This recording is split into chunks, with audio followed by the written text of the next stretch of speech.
কয়টা? উপরে 10টা, 3 চিল্লা দিলে 10টা শিখছে। আর কয়টা শিখছে? 114টা সূরার ভিতরে মাত্র 10টা, পুঞ্জি তো 10টা, ঠিক না? আল্লাহ কত বড় মেহেরবানি করছেন যে একবারে নাকের ডগার সূরাগুলা, যেগুলা সবসময় ঠোঁটের ভিতরে থাকে, ওইগুলাই দিছেন। সূরা ইখলাস, কুল হুয়াল্লাহ, সূরা ফালাক, সূরা নাস, যে জুমার পরে 7 বার পড়বে, 7 বার পড়বে, আগামী জুমা পর্যন্ত সে সমস্ত ধরনের কঠিন রোগ বিপদ আপদ থেকে সুরক্ষিত থাকবে। ওই দিন মনে হয় বলছিলাম যে মাগরিবের পরে বা ফজরের পরে 3 বার পড়বে, কত সহজ। সুবহানাল্লাহিল আযীম ওয়া বিহামদিহি ওয়ালা হাওলা ওয়ালা কুওয়াতা ইল্লা বিল্লাহ 3 বার পড়বে। কোন অঙ্গের ভিতরে তার স্টপ হবে না, কোন অঙ্গ স্টপ হবে না, থামবে না, কোন অঙ্গ না। স্ট্রোক হয় না, আসলে স্ট্রোক হয় না, আসলে স্টপ হয়, থাইমা যায়।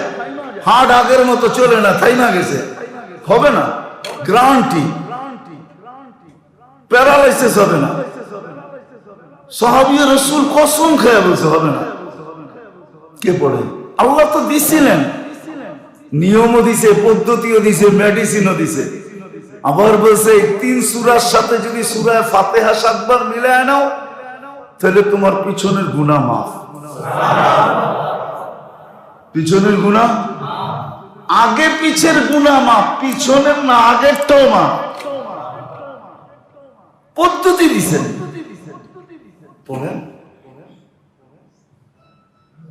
পড়েন, পদ্ধতি দিছেন। শিখতে হবে, পড়তে হবে, করতে হবে, তাইলেই সুরক্ষিত থাকা যাবে। আল্লাহ আমাদের খারাপ চান না। হায় হায় হায়, আমরা বুঝে শেষ করতে পারতেছি না। এই জন্যই তো সময় আসে আল্লাহ বিরাট বিরাট গিফট আমাদেরকে দিতে থাকেন।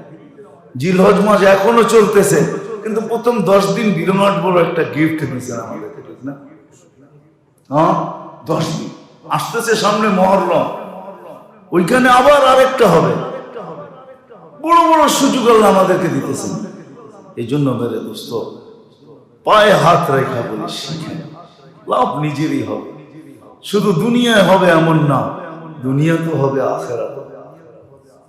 শুধু দুনিয়ায় মিলবে না, দুনিয়ায়ও মিলবে, আখিরাতেও। চিরদিন